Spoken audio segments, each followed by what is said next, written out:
નમસ્કાર મિત્રો, ટેકનિકલ ગુજરાતી ચેનલમાં આપનું સ્વાગત છે। આજે હું તમને બતાવવાનું છું કે તમે કઈ રીતે તમે વોટ્સઅપના સ્ટેટસ ગેલેરીમાં લાવી શકો છો।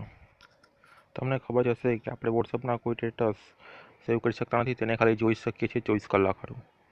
હવે હું વોટ્સઅપ ખોલું છું અને તેમાં તમને સ્ટેટસ બતાવું છું। આ બધા વોટ્સઅપના સ્ટેટસ છે અને નીચે જે છે તે બધા સ્ટેટસ છે જે આપણે જોયા હોય વોટ્સઅપમાં। તો હું તમને એક એવી ટ્રીક બતાવવાનો છું જેની મદદથી તમે જે સ્ટેટસ જોયા હોય વોટ્સઅપમાં તે બધા ગેલેરીમાં લાવી શકો છો તમે। તો સૌથી પહેલાં તમારે બેક કરવાનું છે, વોટ્સઅપમાંથી બહાર નીકળવાનું છે અને મિત્રો તમે અમારી ચેનલ સબસ્ક્રાઈબ ના કરી હોય તો સબસ્ક્રાઈબ જરૂર કરી દેજો। આમાં તમને ગુજરાતીમાં માહિતી મળતી રહેશે બધી।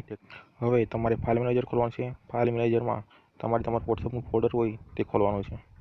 તો વોટ્સઅપમાં ફોલ્ડરમાં મીડિયા હશે તે મીડિયા ફોલ્ડર ખોલવાનું છે અને હવે તમારે જોઈ શકો છો આમાં કે નીચે 3 ડોટ આપેલા છે, નીચે મોર લખેલું છે, તેના પર ક્લિક કરવાનું છે।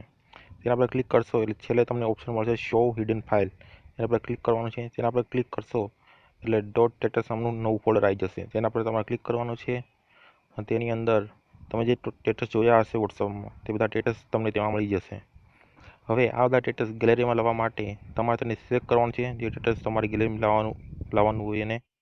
જેમ કે મારે આ એક સ્ટેટસ છે તેને ગેલેરીમાં લાવવું છે, તો તેના માટે મારે તેને પહેલાં સિલેક્ટ કરવાનું તમારે તે સ્ટેટસ અને પછી મૂવ કરી દેવાનું છે બહારના ફોલ્ડરમાં। જેમ કે હું આ SD કાર્ડ છે તેમાં ફોલ્ડર છે પીડીએફનું, તેમાં હું મૂવ કરી દઉં છું તે સ્ટેટસને।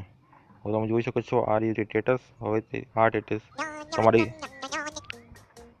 આ સ્ટેટસ તમારી ગેલેરીમાં આવી ગયું હશે।